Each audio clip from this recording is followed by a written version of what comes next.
Amém.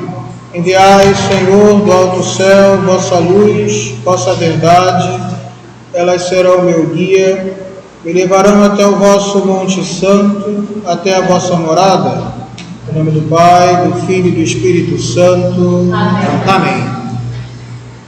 Muito bem, hoje nós vamos encerrar as provas da existência de Deus.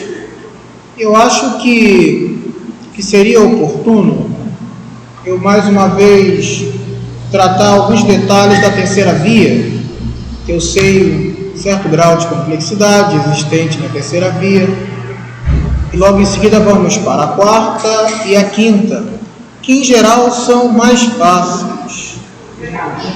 Em geral, nem sempre. Mas vamos lá. A terceira via, nós falamos do necessário e do contingente.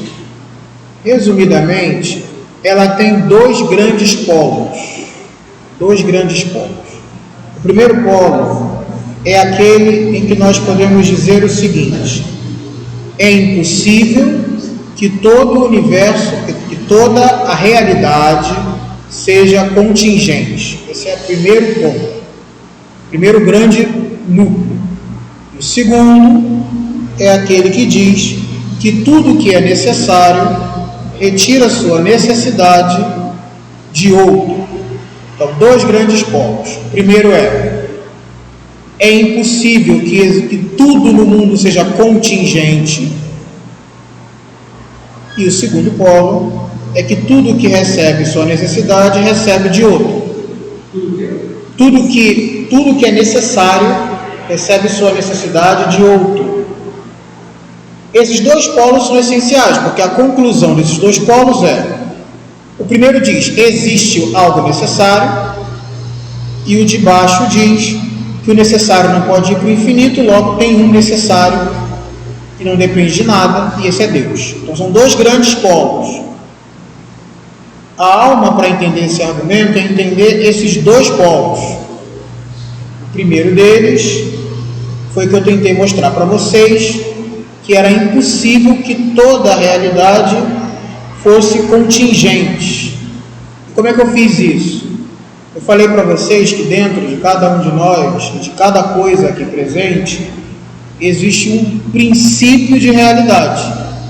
Que princípio de realidade é esse? É o ato de ser. É o ato de realmente existir. Não só existir, que existir pode gerar contradição, mas para entender, aquilo que distingue esta mesa do gato Félix. Alguém já viu o gato Félix? Aquele personagem é bonitinho, ele tem uma maletinha simpática, só que aquele gato não existe. Ou pensa no Mickey, que é um rato, que fala, que tem cachorro, que é milionário, mas que ao final também não existe.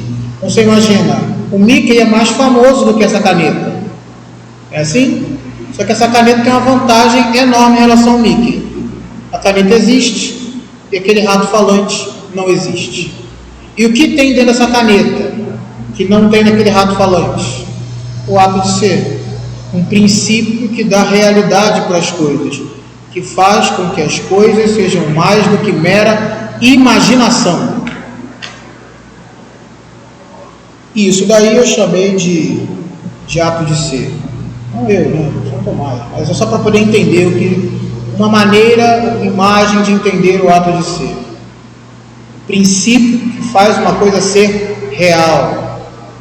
Eu disse o seguinte, olha, se o ato de ser até que é participação, mas se a realidade for contingente, significa que ela pode ser, ela pode não ser.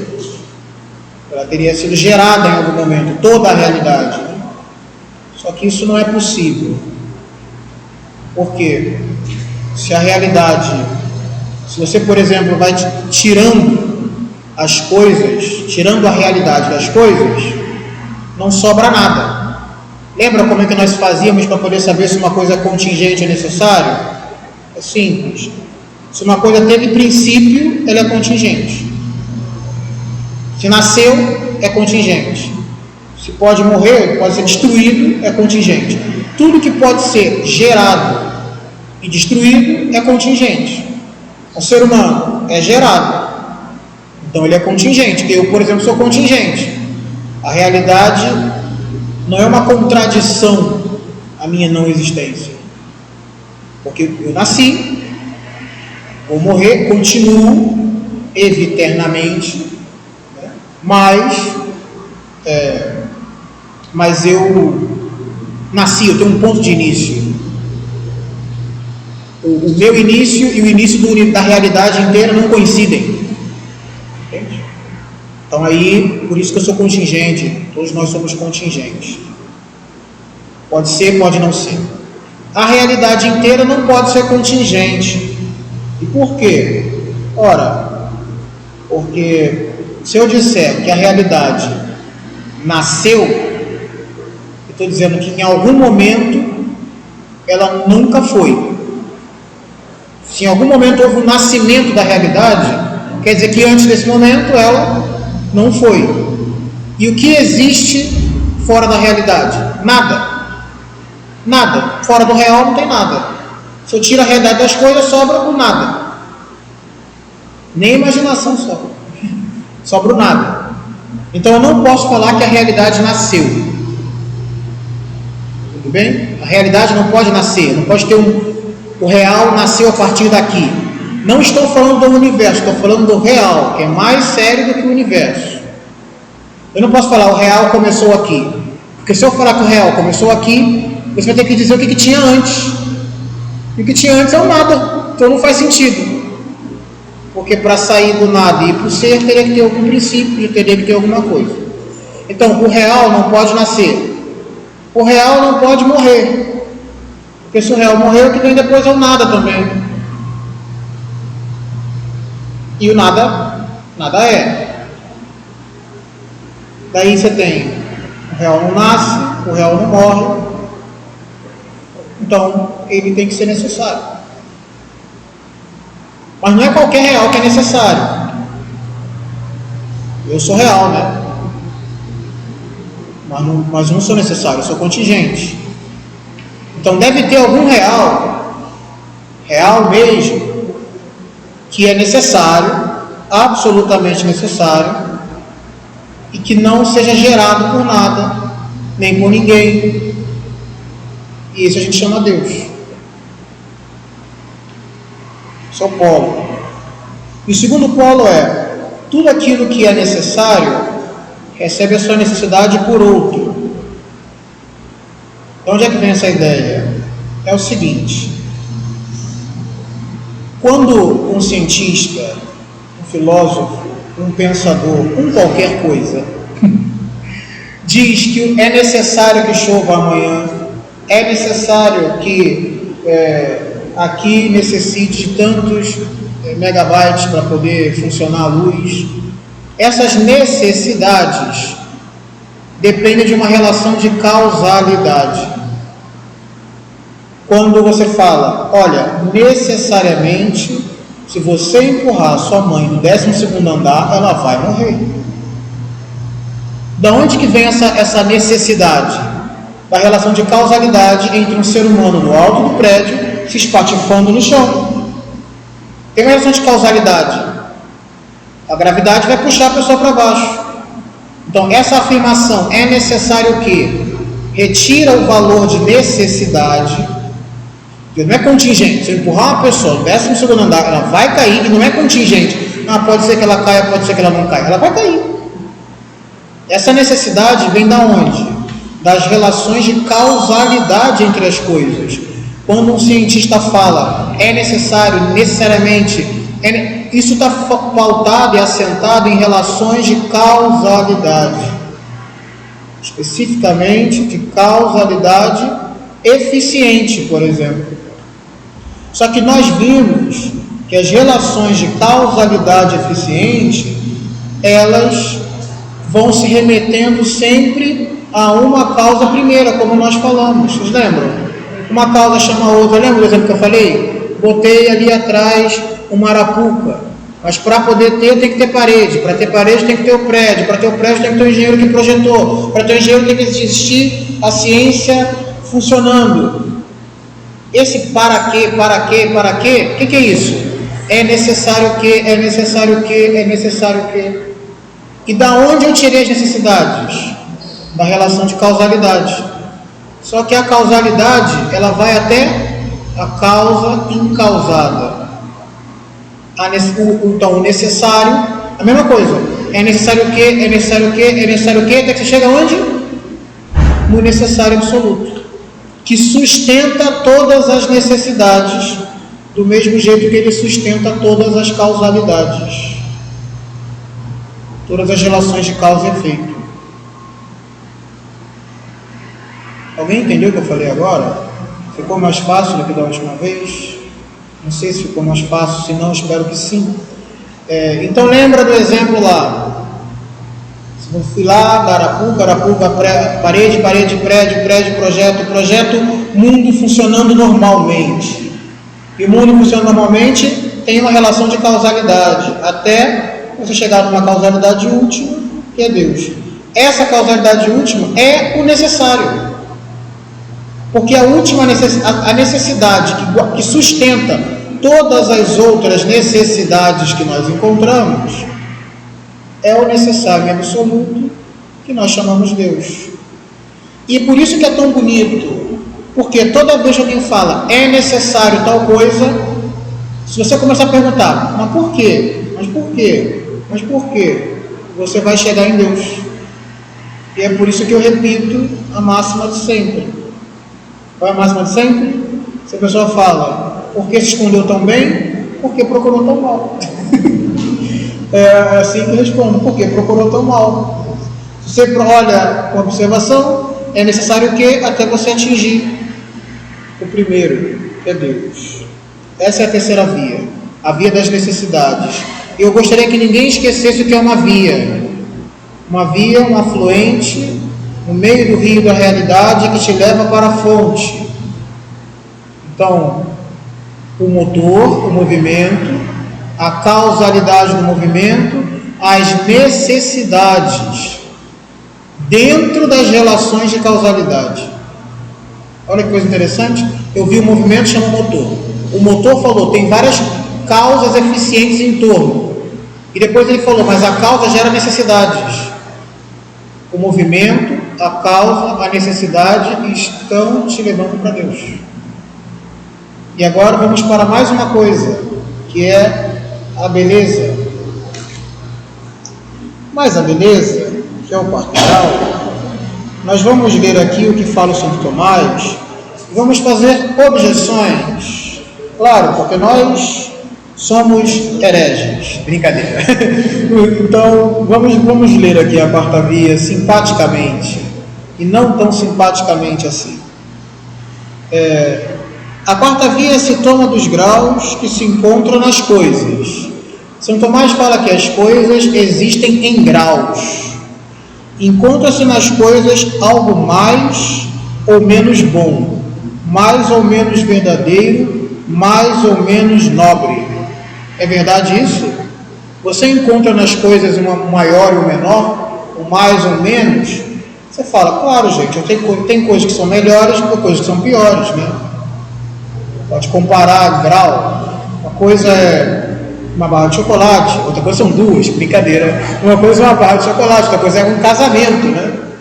São bens, mas são distintos, tem graus diferentes. Mas alguém poderia pensar que esse critério de bom e mal, ele é subjetivo demais. Porque tem coisa que você pode falar que é melhor e que a outra pessoa acha que é muito ruim. Eu posso chegar e falar, olha, eu acho que uma ópera wagneriana é um pouquinho melhor do que do que um funk. Alguém pode falar, isso é um gosto pessoal seu. Aí eu vou dizer, lamento. Brincadeira. Mas brincadeiras à parte, alguém poderia falar que essa relação de bom e mal, que isso é relativo, e que por isso esse argumento não vale muito, porque cada um vai achar o que é melhor ou o que é pior, segundo um critério estranho. Então eu gostaria de entender que bondade, maldade falada em nível metafísico é outra coisa. Não tem o mesmo sentido. Tem um sentido, mas ela tem um critério que é metafísico também. E esse critério metafísico não depende de gosto. Quer dizer, depende de não ter uma vontade, mas não depende de gosto. Qual é o critério de hierarquia? O critério de hierarquia é o quanto de ato que uma pessoa tem. Essa frase é complicada. De ato que um ser tem. Essa frase é complicada e precisamos meditar profundamente. O que quer dizer ato? Bom, eu já falei com vocês a diferença do ato e da potência, né? O ato, essa caneta está aqui em ato, concretamente, presente na minha frente. Mas ela está em potência para alguma coisa. Potência para estar no ponto mais baixo. Para sair do ponto mais alto e chegar ao ponto mais baixo, ela precisa que alguém lhe dê um pouco de ato do movimento. E quem dá o ato para essa caneta é a gravidade, não é isso? O princípio de que as coisas pesadas tendem a ir para o ponto mais baixo. E alguém deu um ato, deu uma presencialidade nova para aquilo. Um ato, uma coisa real. Só que o ato também costuma oferecer para nós um negócio chamado potência ativa.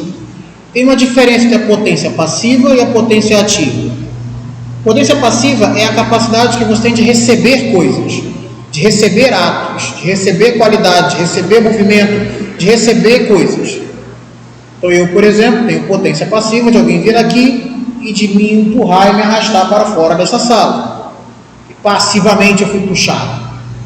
Mas eu tenho também a potência ativa de levantar daqui, ir até ali e abrir a porta.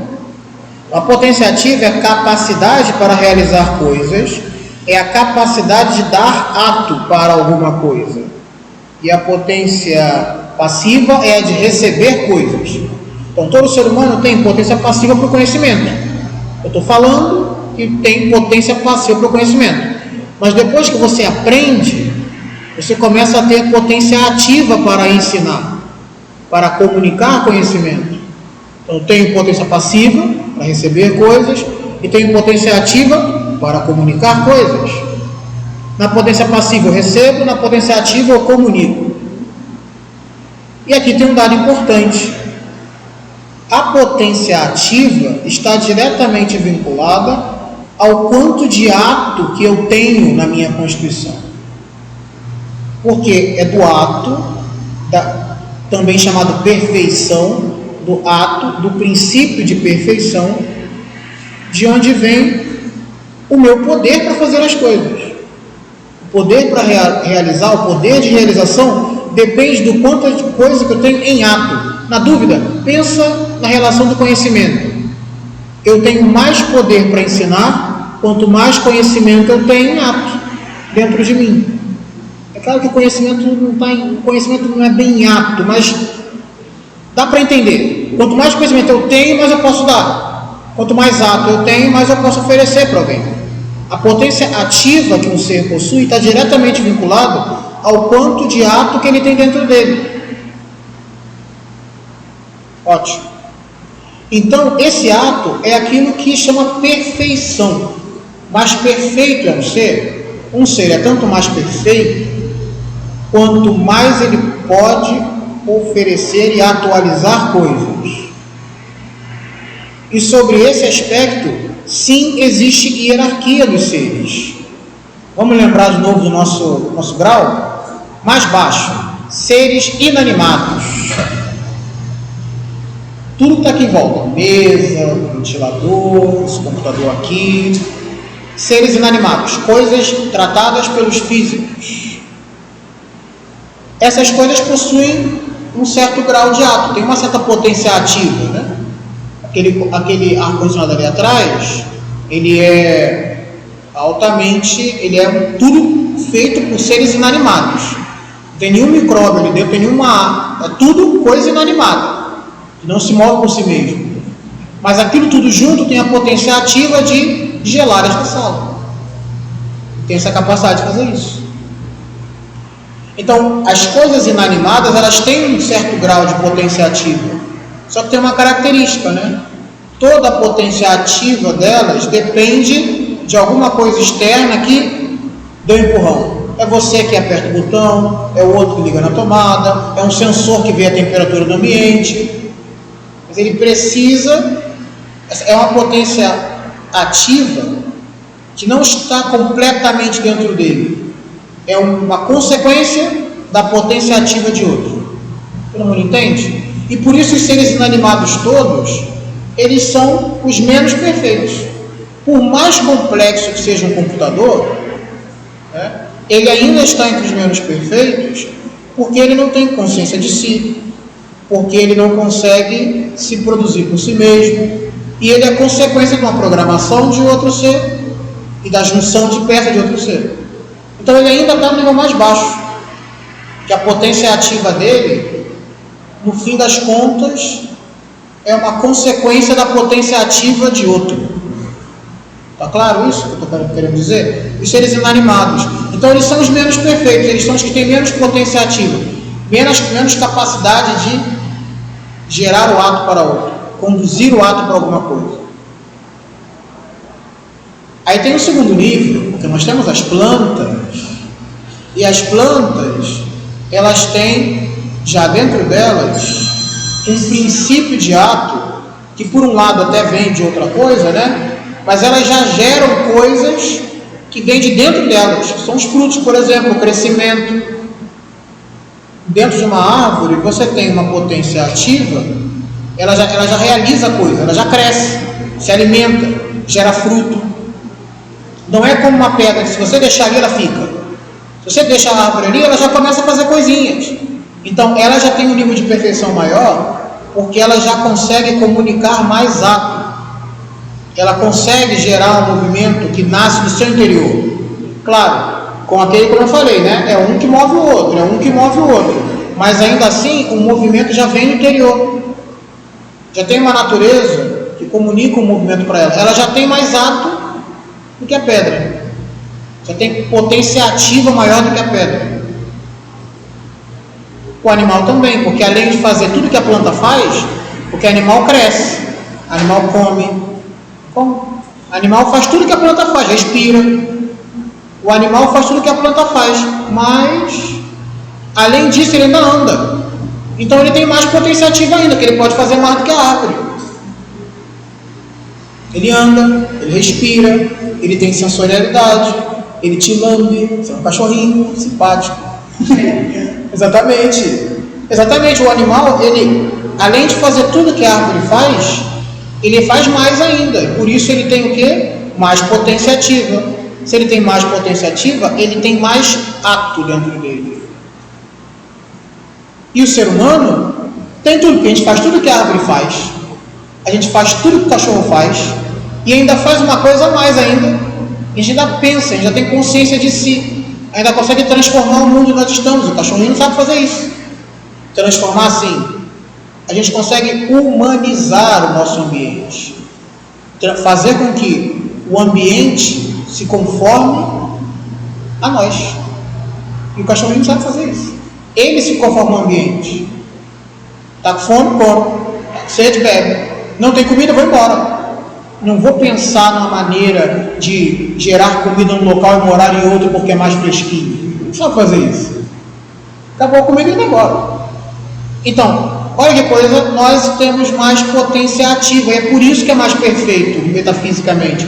Quando nós falamos que o ser humano é mais perfeito que os animais, não é uma coisa tipo, é porque o ser humano se acha, né? Porque se o animal, se fosse o cachorrinho, ele falaria que era ele que era o melhor. O macaquinho deve pensar a mesma coisa. Não é porque o ser humano se acha, é porque você tem mais potência ativa, você tem potências maiores. Entende? Mais potência na hierarquia. Então, olha que coisa interessante. Tem de fato uma hierarquia com um critério objetivo, que não depende de falar eu gosto mais disso, gosto mais daquilo. É mais e é menos. Não é isso. Tem uma hierarquia baseada na potência ativa. que é, quanto mais ato um ser possui, mais potência ativa ele tem. E esse ato é o princípio de perfeição. Nós paramos no ser humano, que pensa, que faz tudo isso. Só que, então nós encontramos mais e menos, encontramos? Encontramos mais e menos, tá claro? Ótimo. Com um critério bem objetivo, o critério é o ato, que é aquele que dá potência ativa. Tudo bem? Então vamos lá. Ora, então nós já entendemos o que São Tomás queria dizer. Encontra-se nas coisas algo mais ou menos bom. Mais ou menos bom, metafisicamente, bondade, verdade. Beleza, o pessoal brinca, mas bondade e verdade, seguramente, são coisas chamadas transcendentais. São coisas que se identificam com o ser. Então, o ser, a bondade e a verdade são a mesma coisa. Quando eu falo em ato, em perfeição, ser são sinônimos praticamente. Então, quem tem mais ato tem mais potência ativa. Quem tem mais ato é mais perfeito. Quem tem mais ato é o que tem a maior bondade. Mas não é bondade no sentido subjetivo, o que eu acho bom. É bondade no sentido de tem mais ato, tem mais capacidade de potência ativa, tem mais participação no ser. Tá claro? Não é bondade no sentido relativo. É por isso que o pessoal lê esse negócio aqui e acha que São Tomás está ficando doido. É porque não está ficando doido, é porque a bondade aqui não é no sentido social, é no sentido metafísico, ontológico. Não é de ser bonzinho. Não é de ser bonzinho, não é a bondade, porque é melhor o sorvete do que o pavê. Não é nisso. É a bondade ontológica, daquele que possui mais potência ativa, mais ato. E por isso participa do ser de maneira mais perfeita. Aí São Tomás fala, ora, mais e menos se dizem de coisas diversas, conforme elas se aproximam diferentemente daquilo que é em si o máximo. Agora, os metafísicos ficam felizes e ninguém entende nada. Olha só, a coisa é bem interessante. Olha que coisa interessante. Ele está dizendo uma coisa muito simples, em linguagem metafísica, claro, porque é para ser geral. E se não é metafísica, ele fica só na imagem. O pessoal fala, não, mas ele não argumentou direito. Metafísico para ser geral. Olha só, eu falei mais e menos, não foi? Vocês aceitaram quando eu falei? Olha, esse tem mais potência ativa, tem mais capacidade. Mas vocês não repararam num detalhe? Para falar mais e menos, eu usei um critério. Usei o critério? O que foi o critério? Potência ativa, capacidade de ação, ato. Não foi isso que eu usei? Então, você sabe o que é mais e o que é menos a partir de um critério. É isso que ele está falando. Para falar mais e menos, para falar melhor, pior, bom, mal, você precisa de um critério. Para falar em bondade e maldade, tem que ter um critério. E o critério que eu usei para vocês foi o critério chamado ato. Aí eu pergunto, se o critério é o ato, o mais e o menos se dizem a partir do critério. O critério tem que possuir a perfeição inteira. Olha o que é isso. A pedra tem potência ativa? Tem, então ela tem ato. Ela tem um pouquinho do ato. Mas o animal, que tanto é pesado como a pedra, tem matéria, mas faz mais coisas, a árvore, por exemplo, que tanto é matéria, como faz uma coisa a mais, a árvore, ela tem mais ato. Mas é só uma parte do ato. Porque o ato, a perfeição, a potência ativa do mundo inteiro não está naquela árvore. Ela tem só um pouquinho. O animal também tem só um pouquinho da potência ativa do universo. Cada ser tem um pouquinho do ato, um pouquinho da potência ativa. Mas o universo inteiro não tem. Ninguém tem toda a potência ativa. O critério é a potência ativa. Está claro? O critério é o ato. Cada um tem um pouquinho do ato. Por isso que nós falamos que é uma participação no ser. Esse nome é muito importante, esse conceito é muito importante, não pode perder. Se conseguiu entender esse conceito, entendeu a teoria da criação inteira, a teologia da criação inteira, que é a ideia de participação no ser. O que é participação no ser? O ser é o ato puro, é o ato. E cada tipo de ser recebe um pouquinho, cada coisa. A pedra tem um pouquinho de ato, a árvore tem um pouquinho de ato. Ela vai sendo limitada pela sua essência. Então, a pedra tem uma essência, ser imóvel, a menos que alguém empurre. Então, ela limitou o ato, limitou o ser. A árvore limita menos, o animal limita menos, e o homem limita menos. Quanto menos você limita o ser, mais potenciativa você tem, mais ato você tem. Alguém entende o que eu estou falando ainda, né?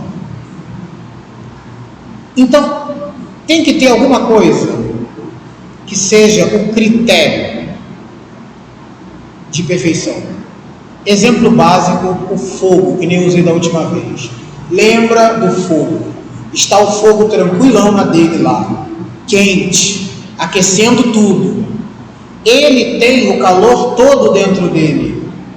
E o calor todo dentro dele fica em parte em cada coisa quente que está ao redor. Aqui nós temos um ar-condicionado, o frio não é um bom exemplo. Mas se nós estivéssemos num local bem frio, e aquele fosse um aquecedor, seria melhor. Porque hoje seria alguma coisa quente lá no fundo, todos nós aqui iríamos congelar se não tivesse o aquecedor. Lá você tem o fogo, lá atrás, e ele iria estar aquecendo a sala inteira. Tudo que estaria aqui estaria quente por causa dele. Ele tem o calor todo e todos nós participamos. Temos uma parte do seu calor. Porque o calor todo está dentro do fogo. O calor todo está dentro do fogo e as partes do calor estão ao nosso redor. Qual é o critério dessa participação? O calor. O calor é o critério. Aqui, quando nós falamos do bom e do mal, o critério é o ato de ser. O critério é o ato de ser, ter mais potenciativa. Então vamos lá. Imaginando o caso do fogo. Deus, analogamente, é como o fogo que tem todo o ser. Por isso que um outro nome para Deus, sabe qual é? O próprio ser subsistente, a própria perfeição subsistente, que nem o fogo é com calor, é o calor subsistindo ali na sua frente. Fogo é o calor subsistindo, é o ato máximo no fogo, e todos os outros participam. E quanto mais perto você está do fogo, como é que você fica? Mais quente. Quanto mais próximo você está do ato de ser do ser de Deus, mais ato você tem, mais potenciativo você tem. Vamos ver se acontece assim também com as coisas? Vamos lá. Eu tenho a pedra, é matéria, né? Tem um princípio que não material, que é a forma dela, mas ela é matéria. Mais afastada de Deus, que é espírito. Aí você tem a árvore, que é matéria, mas também tem um princípio que move-se por si mesmo. Tem um animal, que já se move pela sensorialidade. Tem o ser humano, que é intelectual, mais próximo de Deus. Quanto mais próximo do espiritual, mais próximo de Deus. O que acontece? Mais ato tem. Que nem no fogo. Quanto mais próximo, mais quente fica. Quanto mais próximo da espiritualidade divina, do Deus que é o ser espiritual, mais ato aquela coisa tem. Isso quer dizer que a realidade é uma gradação de coisas. E a gradação precisa que o ponto mais elevado da gradação sustente toda a gradação. Do jeito que o fogo sustenta todo o calor em volta de uma sala aquecida por ele. O fogo da lareira sustenta o calor de toda a lareira, de toda a casa que é aquecida por ela. Se a realidade é uma gradação, como nós estamos percebendo, eu tenho que dizer, alguém tem por natureza o princípio de perfeição que nós temos por participação. Esse alguém é Deus, que é o ato puro. Esse alguém tem que ter ato puro. Está claro o que eu queria dizer com isso? Por isso a analogia do fogo. Por isso a analogia de Deus como fogo é tão interessante.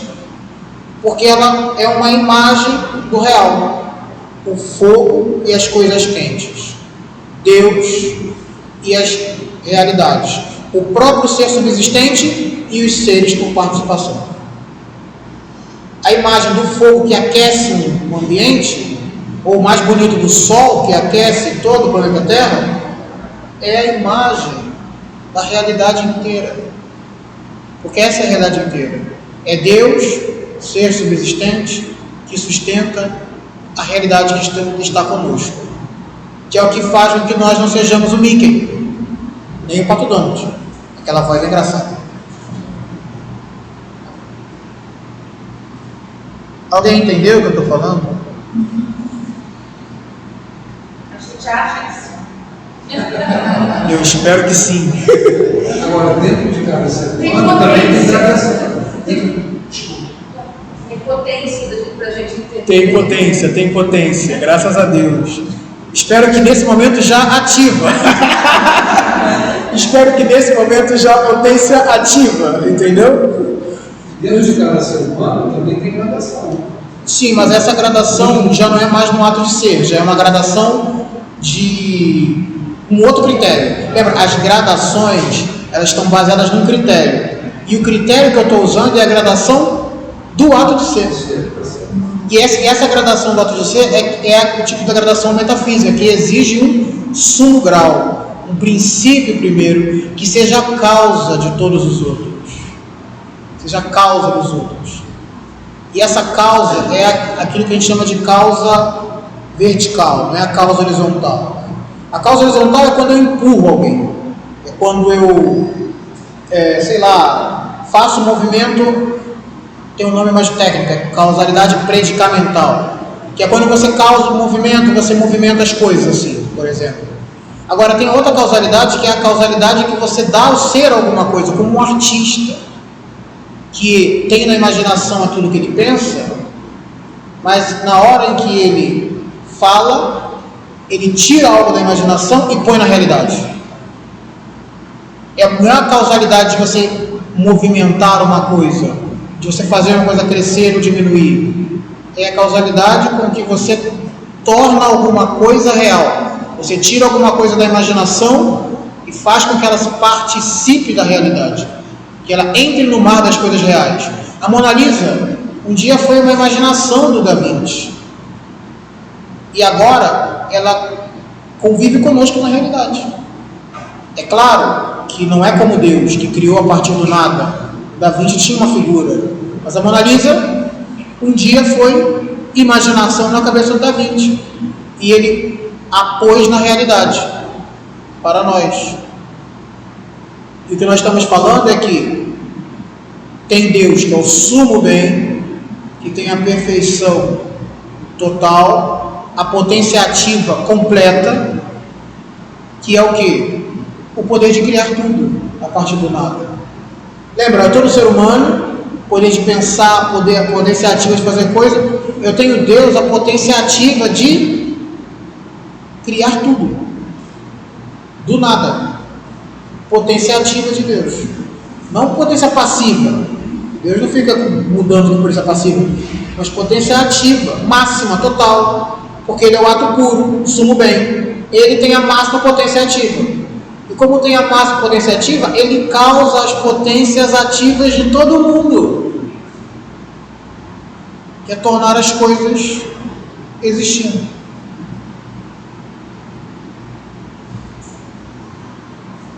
Deu para entender? Então é isso. Por isso que a gente fala que Deus é o sumo bem. O Santo Tomás fala também nessa escala, depois do homem, nessa hierarquia, seria o anjo? Exatamente. Depois do homem é o anjo, que tem pleno domínio sobre a matéria e é um ser puramente espiritual. Ele domina toda a matéria e não é dominado pela matéria. No nosso caso, a matéria ainda... a matéria, obviamente, como componente nosso, nós estamos sujeitos às contingências materiais, né? Se alguém me empurra, eu caio. O anjo, ele domina a matéria sem ser dominado por ela. Então, o anjo pode tranquilamente movimentar isso daqui, sem que ele mesmo seja movimentado.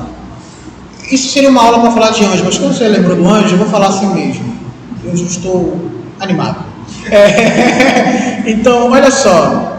Sabe como é que anjo faz movimentar as coisas? Nunca para pensar? É cabeça. Mas olha que coisa que eu acho muito bonito falar do movimento angélico. O modo como o anjo levanta as coisas, como o anjo faz as coisas, né? Nós falamos em leis físicas, né? Assim, tipo gravidade. Nós falamos sobre essas coisas, né? Só que, se você parar para ver, as leis físicas, elas têm um princípio, elas são, a concepção de lei física que nós temos, elas são todas inconscientes. A lei da gravidade, ela é inconsciente. Você não pergunta a gravidade, deixa eu voar com a caneta, ela não vai te responder. Ela é inconsciente. Então eu tenho leis físicas, são leis que agem sobre a matéria, dominam a matéria, fazem o que querem com a matéria, porque é com essas leis físicas que você faz o projeto, a pontos que aquela matéria ali, que um dia, sei lá, foi petróleo, cheio de coisa de plástico ali, agora se fosse um ar-condicionado. Então o que você fez? Você manipulou a matéria, né, com leis físicas, obviamente, movimentando a matéria para que ele chegasse àquela forma ali. O anjo, usando uma analogia bem porca, mas eu acho útil, ele é como uma lei física consciente. Então como é que o anjo age?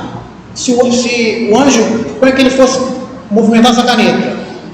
É como se ele gerasse uma lei física especificamente para atuar nessa caneta. Não por gravidade, não por gravitação universal, não por eletromagnetismo, força forte, força fraca. A lei física que faria o movimento dessa caneta é ele. Deu para entender a imagem? É como se a lei física é ele mesmo. Entende? Então, ele é como se fosse, analogamente, quem gosta de teoria de campo talvez ache legal. Imagina um campo, e aí naquele campo, ele gera um vórtex para fazer esse movimento. Analogamente, o anjo, quando ele vai movimentar alguma coisa, quando ele vai possuir alguém, um demônio, no caso que o anjo não possui as pessoas, até tem, mas em geral quem possui é demônio. O que ele está fazendo ali? Ele está dizendo que neste espaço, a lei física que vai reger esse movimento sou eu. É a vontade dele. A lei física é a minha vontade. É assim que o anjo movimenta as coisas. Ele subverte a lei física para que a vontade e a inteligência dele se tornem a lei que rege aquele objeto. Padre, mas e quando ele vem como mensageiro de Deus, é Deus que dá esse poder a ele? Não, ele tem esse poder por natureza. Quando ele vem como mensageiro de Deus, ele vem cumprindo o mandato divino. É Deus que chega para ele e fala, aparece deste jeito para aquela pessoa falando destas coisas. Aí ele vai como mensageiro divino. Mas é muito interessante, eu acho muito simpático essa noção de como o anjo move, como o anjo se move. Porque o movimento do angélico, o anjo não se move um passo depois do outro. O movimento angélico como supõe que o anjo vai se mover da ponta dessa mesa até aquela de lá. Ele não vai passar pelo meio. A diferença é que, no momento, aquela ponta fica debaixo da lei física chamada este anjo, e depois aquela ponta começa a ser atuada por aquela nova lei física.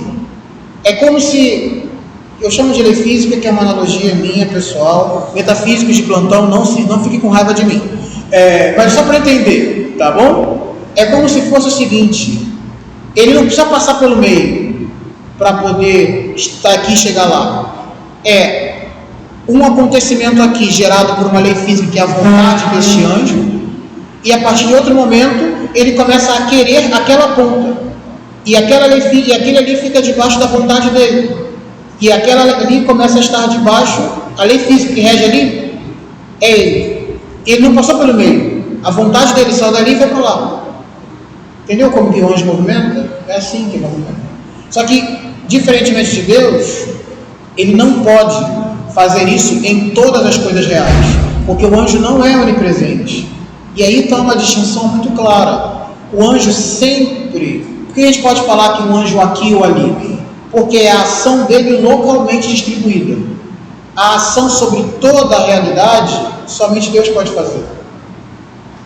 Que é a sustentação do real como um todo. Só Deus pode fazer. Não tem. Por isso que a ação angélica é sempre limitada.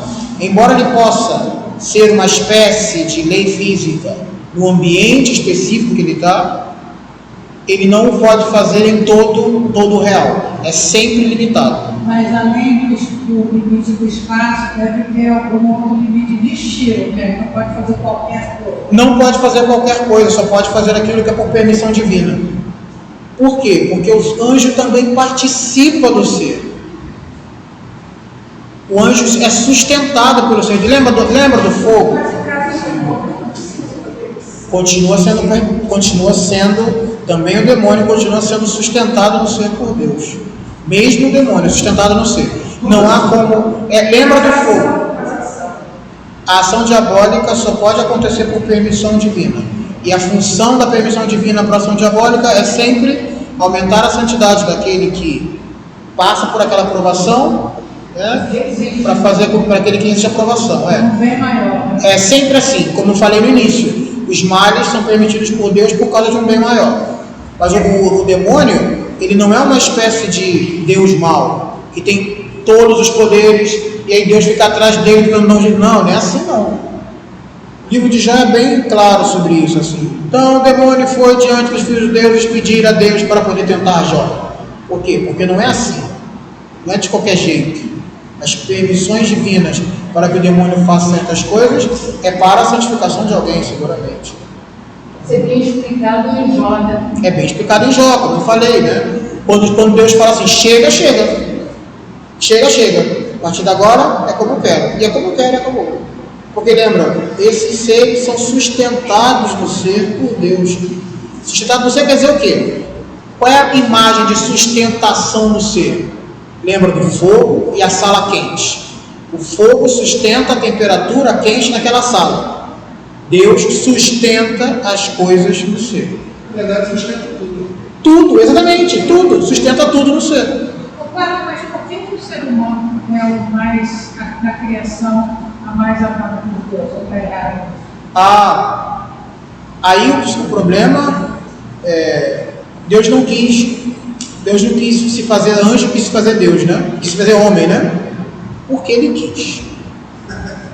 Tem resposta que não dá para especular mais. Deus poderia ter tido vontade de se preocupar apenas com os anjos e deixar os seres humanos para lá? Se ele quisesse, talvez poderia, mas ele quis se encarnar e quis salvar os seres humanos porque ele quis, por pura benevolência. Não tinha nenhuma necessidade de Deus querer encarnar-se como ser humano. Vou me encarnar, para encarnar tem que ser humano, porque anjo não tem carne. Mas não tinha nenhuma razão para ele poder decidir assumir a natureza humana e não angélica. Ele poderia ter deixado os seres humanos no pecado. Como eu dei a oportunidade de vocês pecaram, agora poderia, mas a misericórdia divina não quis assim. Talvez no jeito que tenha também. No caso dos anjos, eles quando a gente for estudar conhecimento angélico, aí eu explico um pouco mais como acontece o conhecimento e decisão dos anjos. Existe na Suma Teológica uma verdadeira, entre aspas, metafísicos, não se estressem comigo, psicologia angélica, entendeu? Que é o estudo da volição, intelecção, movimento, linguagem dos anjos. Tudo isso é metafísico. Mas isso eu vou falar para vocês hoje não. No dia, na hora que for falar. Fala primeiro volição, que é vontade. Volição, intelecção, movimento, linguagem angélica. Tudo isso tem estudo metafísico sobre isso. São Tomás escreveu quando estava doente. É sério, porque ele ficou doente. Se isso não é uma história daquelas que a gente deveria ensinar por aí. Mas ele ficou doente e ele falou, preciso fazer alguma coisa para louvar a Deus. Isso Tomás fazer o quê? Vou escrever. Aí ele foi, enquanto estava doente, estava escreveu sobre as substâncias separadas, que é o que? Angelologia. Escreveu um livro sobre angelologia. Vou descansar escrevendo angelologia. Estou doente, vou escrever um livro de angelologia. Escreveu. Os anjos falaram assim, tá bom, daqui a pouco eu vou começar a contar essas histórias aqui em cima, melhor você ficar bom direito. Ai, meu Deus, diga. Eu tenho curiosidade que você vê de forma dizer, em algum momento desse estudo, se a gente vai elaborar melhor a questão do tempo e espaço. A questão do tempo e espaço é uma das questões sobre a criação.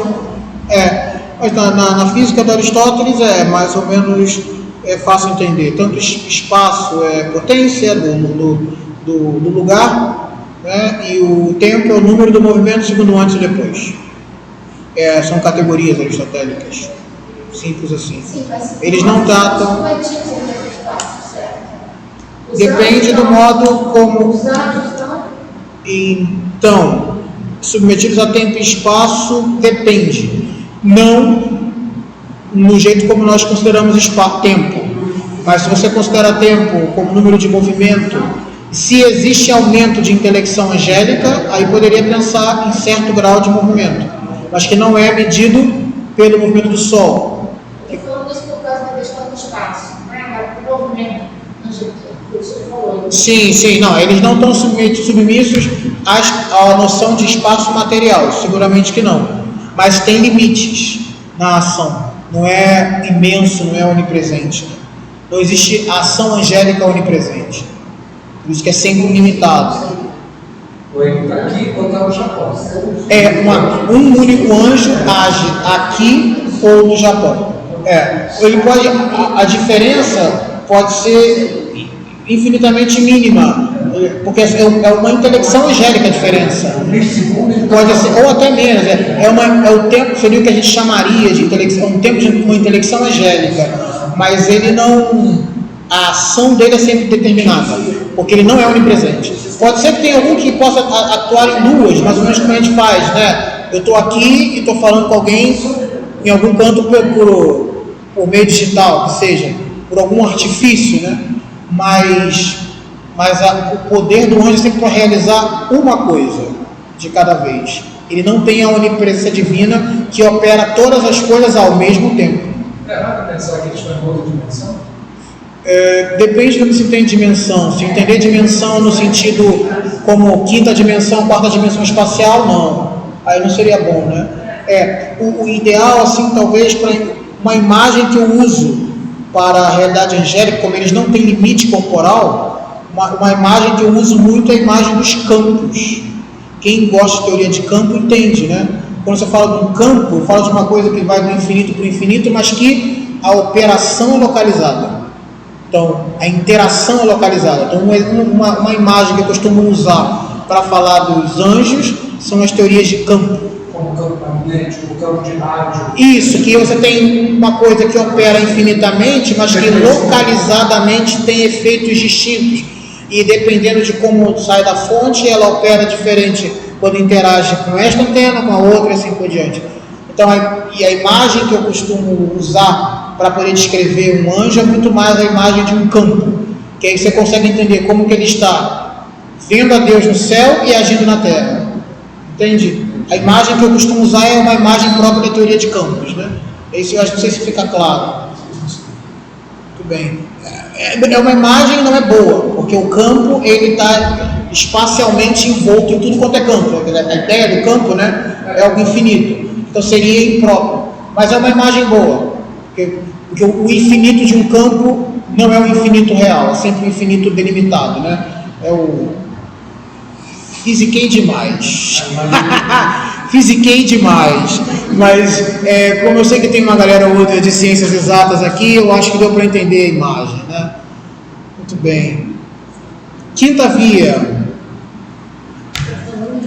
é tomada do governo das coisas. Entenderam a quarta? Entenderam a quarta via? Eu fui. Beleza, bondade, hierarquia do ser, né? A hierarquia das coisas. A quinta via é tomada do governo das coisas. Governo das coisas, sim. Governo das coisas. E é basicamente dada pelos corpos físicos. Como eu falei, os corpos físicos parece que eles agem em vista de um fim. Mesmo os corpos físicos, eles tendem a alcançar o que é ótimo. Eu vou fisicar de novo agora para vocês, porque sempre tem um outro de física, ou de matemática, e depois eu falo direito, tá bom? que nem gente. Você nota que as coisas, mesmo as coisas inanimadas na natureza, se comportam de maneira muito ordenada. O Sol está na distância adequada para conseguir manter vida na Terra. As plantas e os animais, eles estão alimentados, eles dependem de um material, que é a água, que é algo que é renovável, um sistema renovável. Tem um sistema renovável de água que serve para manter a vida no sistema. Então você encontra uma coisa que é imaterial, uma coisa que é inanimada, que não tem consciência, mas que opera segundo uma ordem que sustenta a vida das coisas. A vida, por exemplo, é um caso assim. Eu tenho um sistema, no caso da planta, ela não é inanimada, né? Mas ela é inconsciente. Existe um sistema inconsciente que está organizado para manter o próprio sistema funcionando. A vida é isso, é um sistema que tem muitas dimensões mecânicas, né? Mecânicas e químicas, bioquímicas. Eu tenho muitas coisas interagindo, molécula para cá, molécula para lá, célula para cá, não é isso?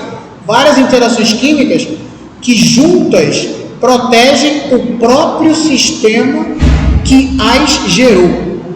Olha que coisa interessante. Eu tenho um sistema que se protege por si mesmo. Isso é vida. Agora a pergunta é: como assim uma coisa inanimada, ou uma coisa inanimada, ou uma coisa inconsciente opera por um fim? Um computador é uma coisa inanimada e inconsciente que opera por um fim.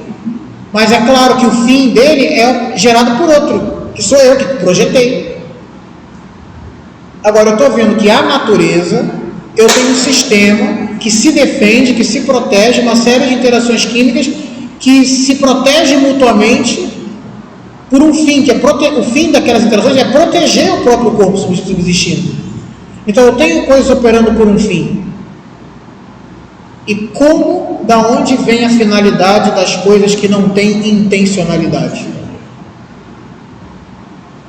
Da onde vem a finalidade dos seres que não têm intencionalidade? Porque eu tenho intencionalidade. Então, quando eu venho aqui e projeto uma finalidade do computador, intencionalidade é do ser humano, eu quero alguma coisa e projeto e faço. Mas eu tenho intencionalidade, eu tenho capacidade de querer uma coisa e colocar um atrás do outro para chegar à minha finalidade. Eu tenho intenção, tenho consciência, volição. Mas a célula não tem. Aquelas interações químicas dentro da árvore, elas não têm intencionalidade. Exatamente. Se existe ordem no mundo, de modo que as coisas se protejam para conservarem a sua existência, elas têm finalidade. Se tem finalidade, tem intencionalidade. Só que a intencionalidade não vem delas, porque elas não têm consciência. Então a intencionalidade dentro das coisas vem de outro. É a intencionalidade divina. Entendeu? E se é a intencionalidade divina, então Deus tem intencionalidade, tem inteligência, tem vontade. Se tem vontade, tem amor. Se tem amor, tem misericórdia. Entendeu? Agora, olha que coisa bonita. Olha como fica legal. Deu para entender a intencionalidade das coisas. Que a intencionalidade da conservação da vida e do ser das coisas, a origem dela é divina. É assim? Intencionalidade é vontade, volição. Quero tal coisa e coloco uma atrás da outra. Não é assim? A volição é o princípio do amor. Querer o bem para o outro é o princípio do amor. Está vendo? Então a próxima fruta doce que você comer, deu para entender? Muito bem. A próxima fruta doce que você comer, você vai lembrar que a sua tem uma língua que consegue receber e que tem uma coisa doce, que foi gerada com intencionalidade. E como intencionalidade só que uma intencionalidade que queria trazer um bem para você, uma coisa prazerosa para você. Intencionalidade com vista do bem do outro é chamado de amor. A fruta doce é ato de amor de Deus para você.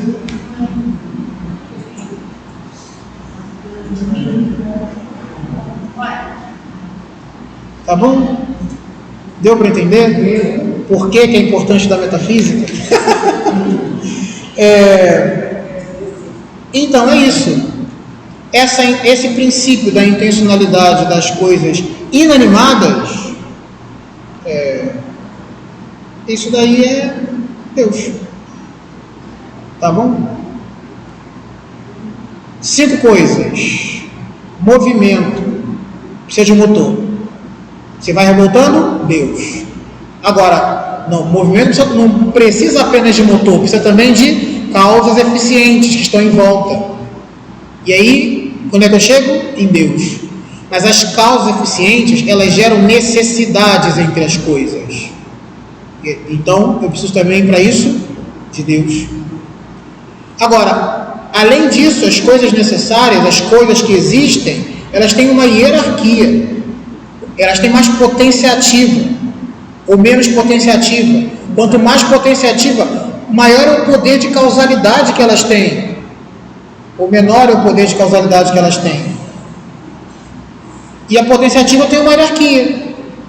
E o sumo bem que sustenta todas as potências ativas, Deus. E por fim, aquelas coisas no mundo que elas existem por uma finalidade, elas não têm intencionalidade. A árvore, a macieira, não tinha intencionalidade de criar uma fruta doce que fosse agradável e ainda fizesse bem para a saúde. Ela não tinha essa intencionalidade, mas isso existe e é agradável e é bom para a saúde e te ajuda. E da onde vem essa intencionalidade? De Deus. É claro? 5 vias. Para que essas 5 vias? Porque agora a gente vai depois começar a falar dos atributos divinos. Porque a demonstração metafísica dos atributos divinos procedem dos argumentos das 5 vias. Cada uma das 5 vias apontam para atributos divinos.